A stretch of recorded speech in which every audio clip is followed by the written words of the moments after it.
So I work at CEGI, a Jewish Contribution to an Inclusive Europe, which is a Brussels-based NGO that works on a European level. And our core activity is actually education, and we fight all forms of discriminations through education and advocacy.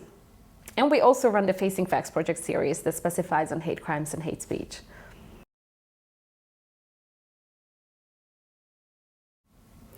I guess what I'm most excited about when it comes to hate speech is the fact that I'm continuously impressed and overwhelmed by how much harm we can cause by talking to people in certain ways or telling people stuff. So of course, I don't fully agree with bruises can heal, but you never forget what you've heard or what someone told you, because I think physical harm is even worse, of course. But I feel that by dealing with hate speech, I can actually focus on the first level of violence. So if you're familiar with the pyramid of hate, that shows the escalation, how from stereotypes it grows into hate crimes and then even to genocides. Speech is basically at the bottom. So I guess what motivates me is tackling it right at its inception, and also just equipping people with tools so they feel more protected, and this way decreasing harm and also decreasing feeling of being powerless.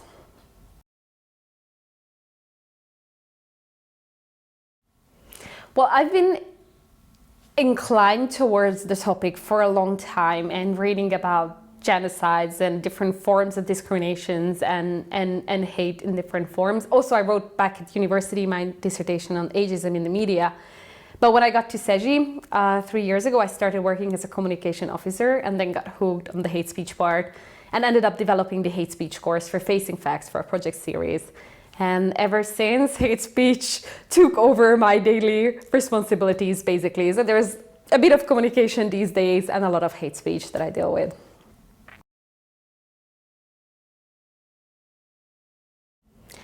I think it's a skill. Is it a skill to be very sensitive?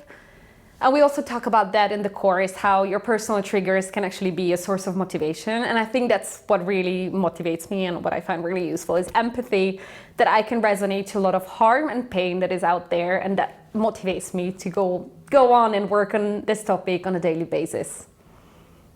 It's also not a bad idea to be computer savvy when it comes to online safety.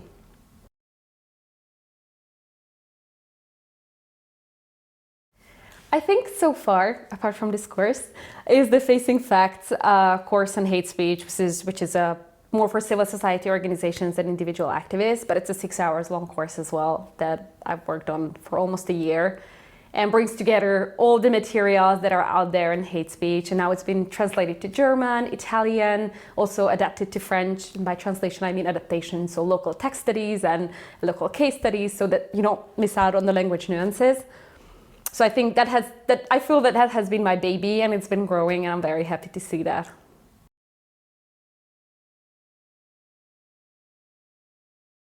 My all-time favorite is the Seriously project that is run by a French organization. And I think, I was just checking it lately, that it's still only available in French. But they created this website within the project that allows you to put together different forms of counter speech, so you can choose what forms of hatred do you want to counter, and then it provides you statistics, it provides you memes, it provides you some jokes about it, and then you can drag and drop them and construct your own counter message. And I think it's just so brilliant. It should be available, worldwide.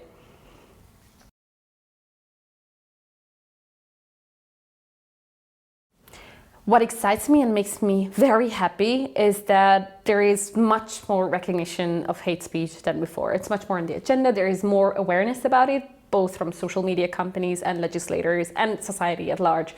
So there is this wave of realizing it's an issue that impacts society as much as individuals, and that there needs to be action taken. So in general, I'm very happy to be at this stage compared to where we were 3 years ago.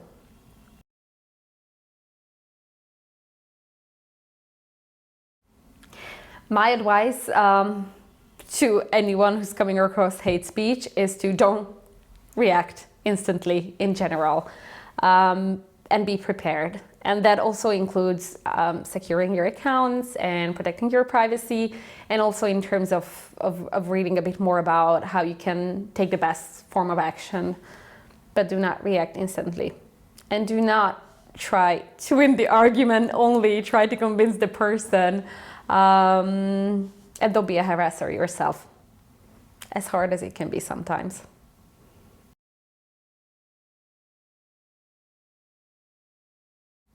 I think one of the reasons why it's important to counter hate speech is that we cannot let it go unchecked, because if we leave it without any reaction on a long term and on a massive scale, then it's just going to grow. And we need to prevent that. I'm also very worried about, in general, how hate speech became the new norm, leading to even more polarization and division in society. And that should not be the way. So I think why we need to counter hate speech is to set back the norms to the way that it should be instead of how it is these days.